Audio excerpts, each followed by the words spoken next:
The Quiz Kids, brought to you by the makers of Alka-Seltzer. Alka-Seltzer for headache. Alka-Seltzer for acid indigestion. Alka-Seltzer for cold discomfort. Yes, when these occasional ailments make you miserable, take Alka-Seltzer for really fast, really effective relief.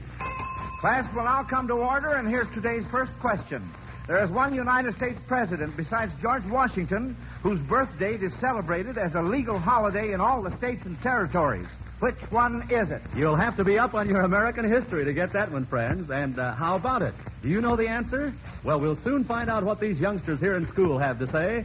For here they are, the Quiz Kids and the chief quizzer himself, Joe Kelly.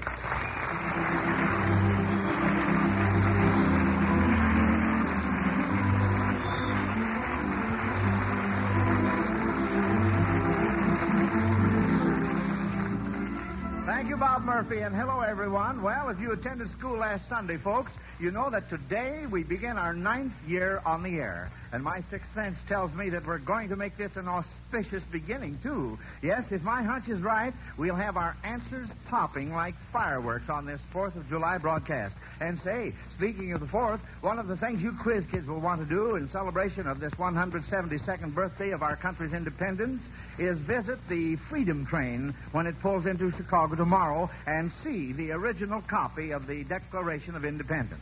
And now then, quiz kids, let's see if we can make that prediction of mine come true about making this a real sparkling 4th of July question session. Are you all ready for roll call? Here we go. Joel? I am Joel Kupperman. I'm 12 years old in 8A of the Volta School in Chicago. Lonnie? I'm Lonnie Lundy. I'm 12 years old and I'm going into the 8th grade at Lincoln School in Park Ridge, Illinois. Rennie? I'm Rennie Templeton. I'm 13 years old and going into 9th grade at U High. Nancy? I'm Nancy McClary. I'm 12 years old and in the 7th grade at Crystal Lake Junior High School, Crystal Lake, Illinois. And the tiny newcomer to our board, little Nanette.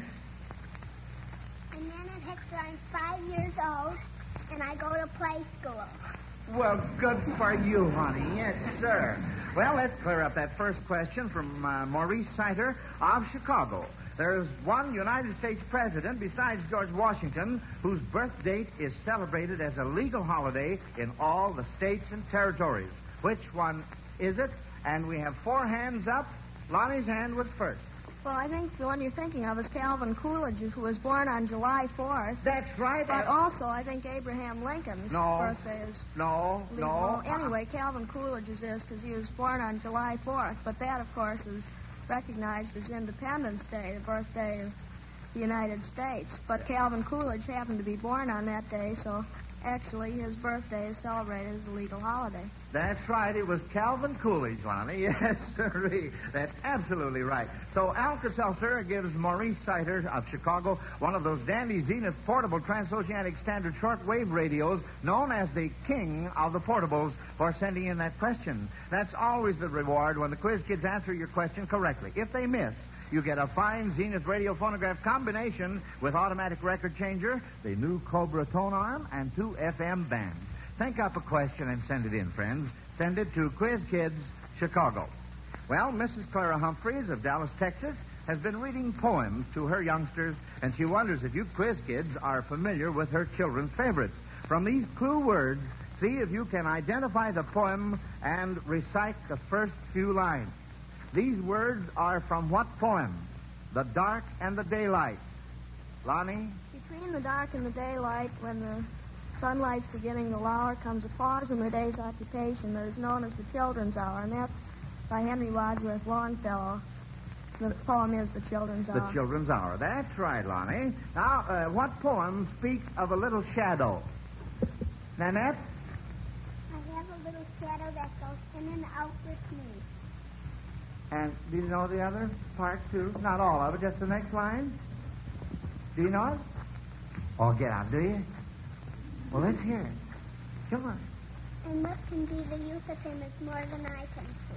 That's it. That's fine. You know it.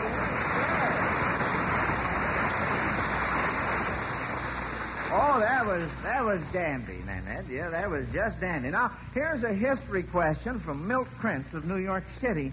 What outstanding incident is associated with each of these warships? First, the Chesapeake.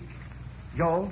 Well, In 1812, before the war, Britain was laying an embargo on our ships because they were at war with Napoleon, and the Chesapeake went out nevertheless, and they searched the ship. Rather, they were looking for deserters from the British Navy. Yes. And they said there were some deserters on the Chesapeake, and there was a battle there. And Captain Lawrence said, "Don't give up the ship." And finally, Captain Lawrence was killed, and the ship was taken. But that led to the War of 1812. Well, now, what was the name of the other warship? I believe it beside was the Durian. No, it's beside the point. The name was the warship Leopard. And, of course, that was one of the causes of the War of 1812. All right, how about this next one here? The SS Dorchester. Rennie? Well, I think it was the Dorchester, wasn't it, that went down with the 4 chaplains on board? That's right. During the last World War. That's right. In World War. Incidentally, there's a postage stamp just out recently to commemorate that. That's also right. Very, very good, Rennie. Now, many song titles are just a word, a name, or a phrase. And Mrs. A.J. Munson of Turin, Iowa, would like to have you children put together 2, 3, or more song titles to make a complete sentence. Now, this will be fun. Who wants to start it off? Lonnie? Well, this is really just 2 song titles of only one word, but it could be like a answer to a question. Like it could be who, you. Who, you. That's cute. Yeah, that's quick and to the point, isn't it? All right, how about some of you other children now? Song titles, put 2 or 3 together and make a sentence. Joel? Well, you could, if you want to have May come around next year, you could have in the merry month of May, how soon? And that's the idea, Joel. That's all right. Now, that's a dandy. Lonnie? Well, you stole my heart in the merry, merry month of May. That's also very good. And are we all through? Well, all right. And now Bob Murphy has something to say about this holiday weekend. Well, not about the holiday, Joe, but about the occasional headache that can spoil holiday activities. And friends, think back. Have you had a headache lately? How about yesterday or the day before? Or maybe this morning? Or did someone in your family have one? Well, when headache causes discomfort, the thing to do is reach for the Alka-Seltzer. Yes, that's the way to help yourself to fast, welcome relief. Now, you probably keep Alka-Seltzer on hand at your house for prompt relief from the distress of occasional acid indigestion. And you know how effective and dependable it can be. And friends, it's just as effective for occasional headache pain.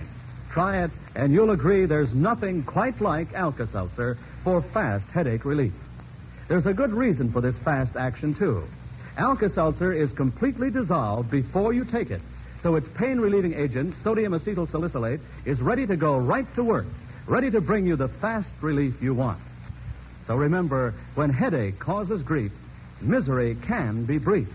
Take Alka-Seltzer for relief. Mrs. Clyde Barkell of Pacific Grove, California says that you kids are to try to associate the following famous names with something connected with the 4th of July. Now, you must get 2 out of 3 on this one. First, George M. Cohan.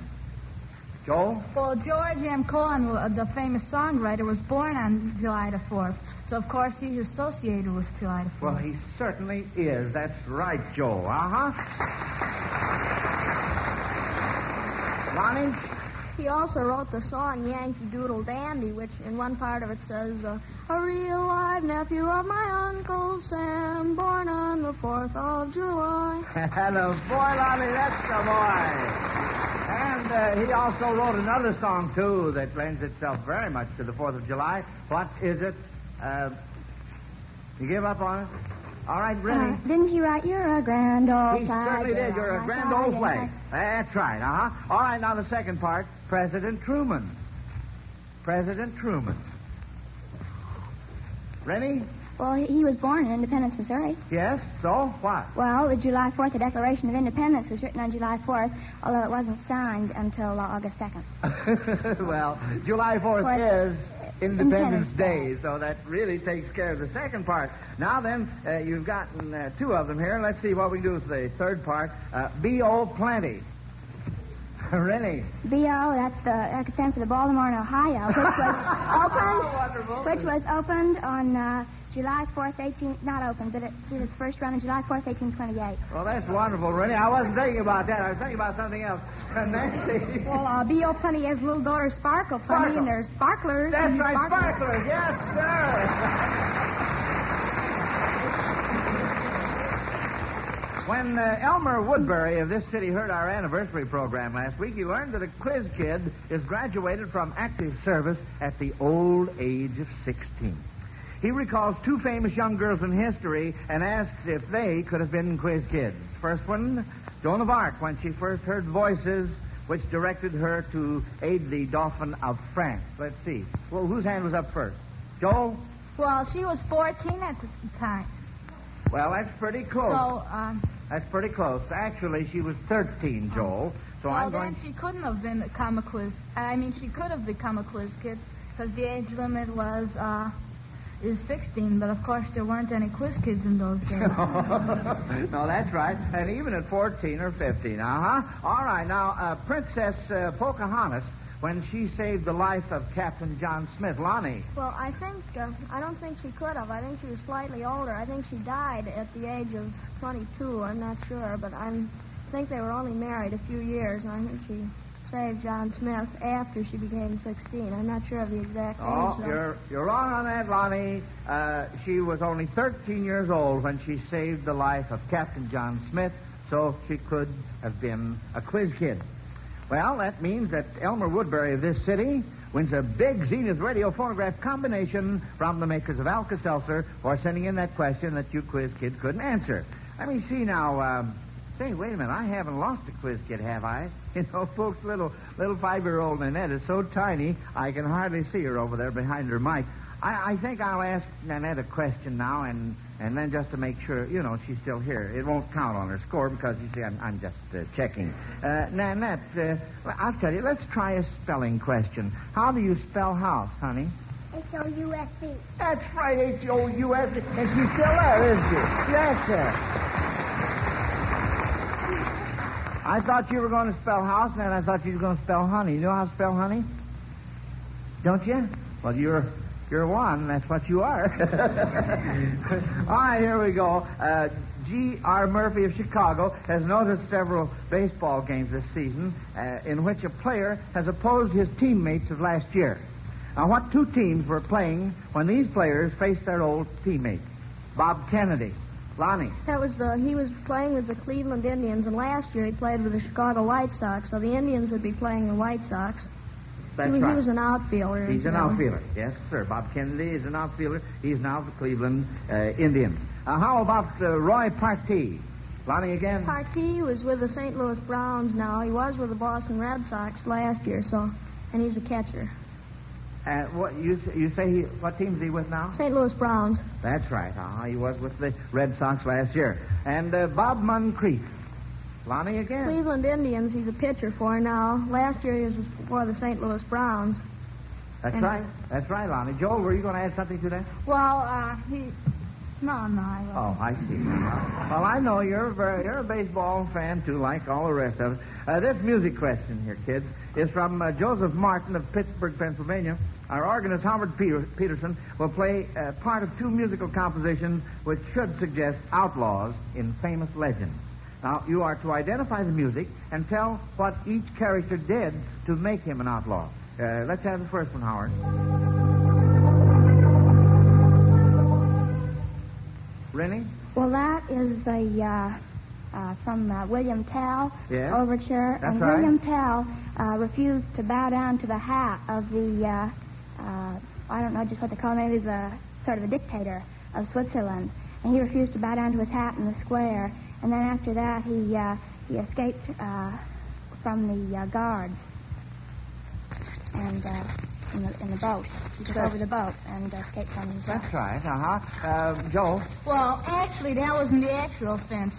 In the time of in Tell's time, Switzerland was ruled by Austria, and their viceroy was Gessler. Gessler, that's correct. And he refused to box the hat, but he shot the apple off his son's head, but he was freed.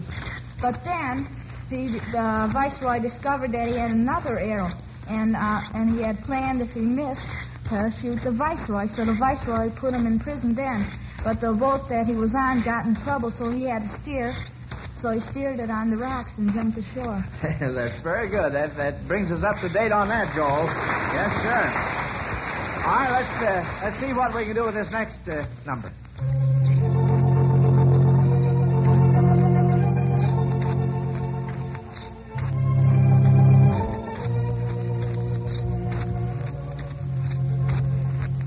All right, kids.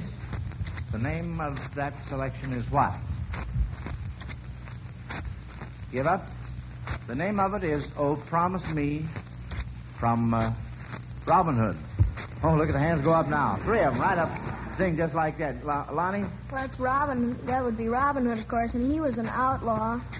Let's see, the sheriff was always trying to, because he was a robber, he was always robbed from the rich and gave it to the poor. Yeah, but if something else happened, that's quite true. Nancy? Oh, he shot the king's deer. Yes, and what else did he do in connection with the king's deer, Joel? Well, also, besides shooting the king's deer, he rescued a lot of men from the gallows, and he took a lot of money also from the rich. Well, there was something else, Rennie? At one time, he kidnapped the sheriff of Nottingham and his squire, who was traveling with him, and took him off to Sherwood Forest. Well, he also shot one of the king's foresters, too.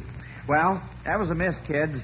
That means that Joseph Martin of Pittsburgh, Pennsylvania, gets a beautiful Zenith radio phonograph combination from the makers of Alka-Seltzer for stumping you on that second part.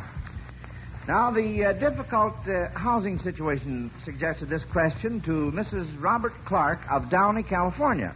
If you were to look for a place to live among musical terms, what type of abode might you find? Musical terms, Rennie. Well, you could find a flat. A flat, that's the idea. Lonnie, what were you going to do? Well, I was thinking sharp. It might be a house with a pointed gable or something. That comes to a point. That's sharp. All right, Lonnie. Joel? Well, you might have an impressive house. It'd be a place of note. A place of note. Now, Joel, please. How do you like that? Ready? You could find some space. Some space? Yeah, Lonnie. And it could be a natural for that family to live in, and also it could be among a line of houses. A line of houses? I get it. Yes, sir. Joel? Well, it could be very tall and have a lot of stairs, so you'd have to scale them all the time. Scale the stairs. Oh, dear. Yes, so you would. Well, look, tell me this. If you look for living quarters in baseball terms, what would you find? Rennie? Well, you could find a... wait a minute. No. Lonnie? Well, there's grandstand. That could be... Yes. Something like a grandstand, like... Yeah. Well, there's something else I'm thinking of. Joel? Well, you wouldn't have... I'm not very specific, but you would have a field of selection to select from. Yes. And that would be really something these days, wouldn't it? Rennie? Well, you could find a box, maybe. Just a little place to be a box. Or you could find a home that you have your house, and that's your home base. Yes, And Nancy? You could live in a dugout. Dugout? So you could, that's right. Lonnie? It also could be a house with a fence around it, because all Major League ballparks must be enclosed. Yeah. Means everyone has to have a fence. Sure. Yeah. Well, now, if you look for living quarters in varieties of cheese, what might you find?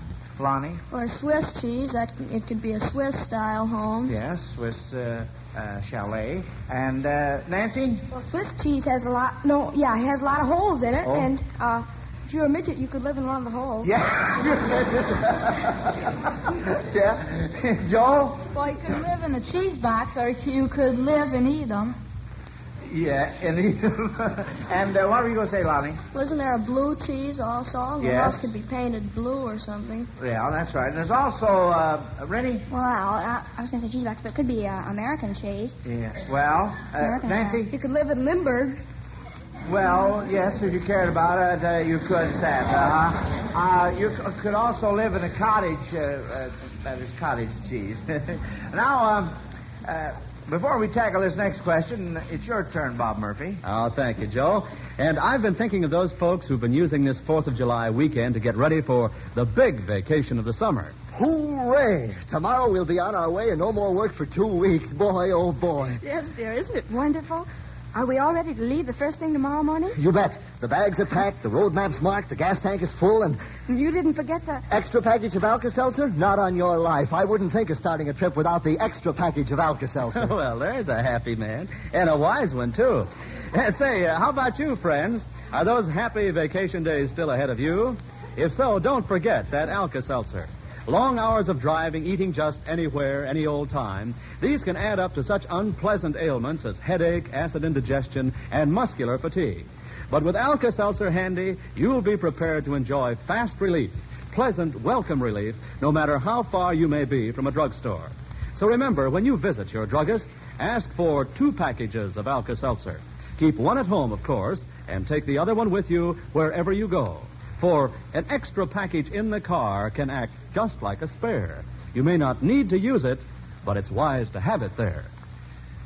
All right, kids, back to more questions. The Republicans failed to bring forth a dark horse when their nominating committee met in Philadelphia, but Mary Lou Woods of Toledo, Ohio, wonders if you children can name 3 dark horse candidates of past elections who actually were nominated and elected to the presidency. Joel? Well, Polk is 1. Yes, that's 1. Garfield is 2. 2. And in a sense, Adams was in 1797 because Hamilton was expected to be nominated. Well, yes, but I can think of some better ones than that, though. Lonnie? Well, Tyler was a dark horse. He wasn't expected for either president or vice president, but he got the vice president job and took over when William Henry Harrison died. Well, no, I can't accept that one. Rennie? Well, I hear that Lincoln was somewhat of a dark horse. No. Joel? Warren Gamaliel Harding. Harding, that makes 3. Can you think of any more? Only ask for 3. All right, there was Franklin Pierce and Rutherford B. Hayes and Benjamin Harrison. Well, you answered that all right. I only asked for 3. Now, Nanette, are you still over there? I'll tell you, let's see, Nanette, let's see if you can answer this question. Can you count up to 10 by 2s? Can you? You know, start off with 2 and then go up to 10. That is in 2s. I bet you can. You want to try it, honey? All right. 2, All right. 4, 6, 8, 10. That's wonderful!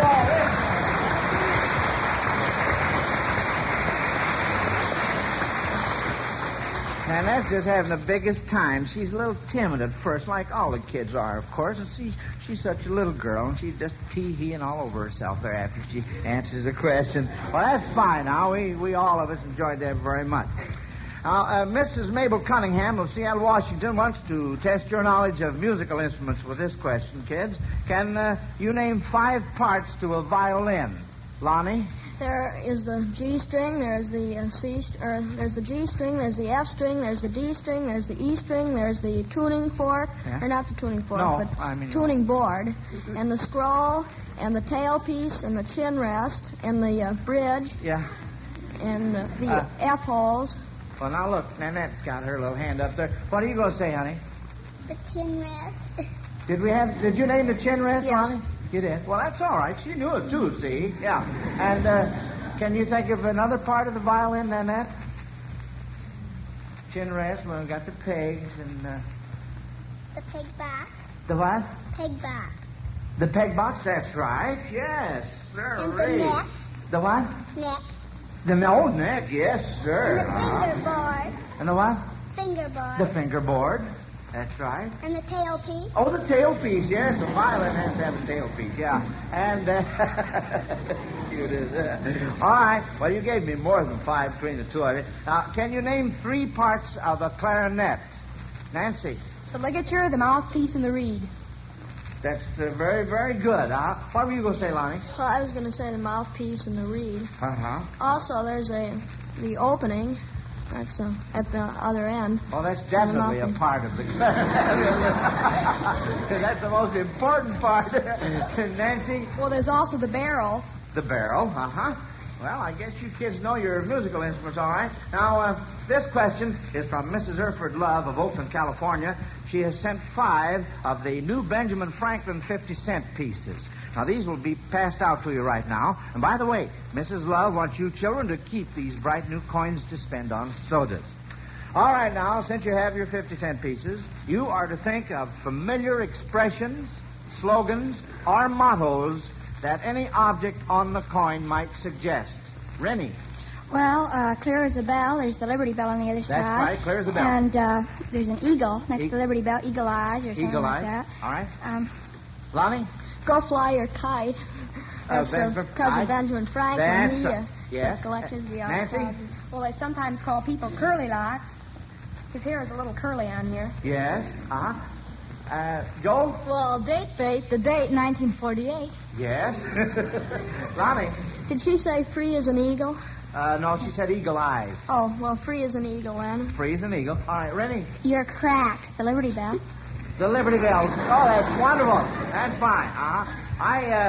Nancy? Well, it says E pluribus unum on it. Well, that's Latin, but you could say it's all Greek to me. Yeah, well, I could really say that myself. Can we think of any more? Any more ideas, expressions, slogans? You gave me some very nice ones there. Uh-oh. Well, there goes the old school bell, children. So another Quiz Kids question session is over. Now, while we give the judges a minute to total today's scores, here's an important announcement about one-a-day brand vitamins. Don't take chances on getting all the essential vitamins you need from the food you eat. Remember this. Government surveys show that the meals of 3 out of 4 persons are short on vitamins. Don't take chances. Instead, take one-a-day brand multiple vitamins. Lack of vitamins in your food can cause you to feel under par and run down.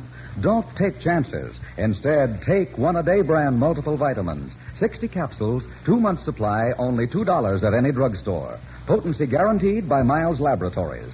Lack of vitamins in your food can keep you from feeling your best and looking your best. So don't take chances. Take one-a-day brand multiple vitamin capsules. All right, now, Quiz Kids, listen to the judge's report on your schoolwork this afternoon. But remember, whether you win or lose, you will each receive a $100 security bond from the makers of Alka-Seltzer to help you with your future education. And now, here are your report cards. Let's see now. We missed 2 questions as a class this afternoon. Lonnie was first, Joe second, and Rennie third. Now, that means you 3 will be back at your desks next week, along with 2 new classmates, Douglas Maurer, age 10, and Victoria Stone, age 13. And we hope all you listeners will plan to be here, too, for another competitive question session with radio's famous Quiz Kids. And so, until next Sunday at this same time, this is Joe Kelly dismissing the Quiz Kids class. Goodbye, kids. Bye, Mr. Kelly.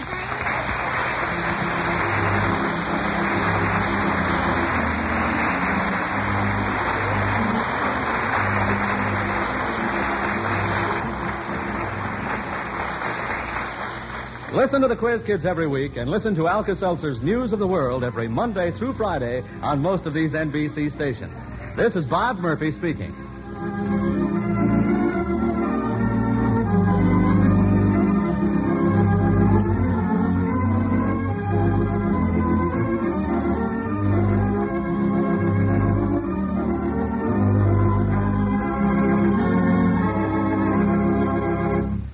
This is NBC, the national broadcasting company.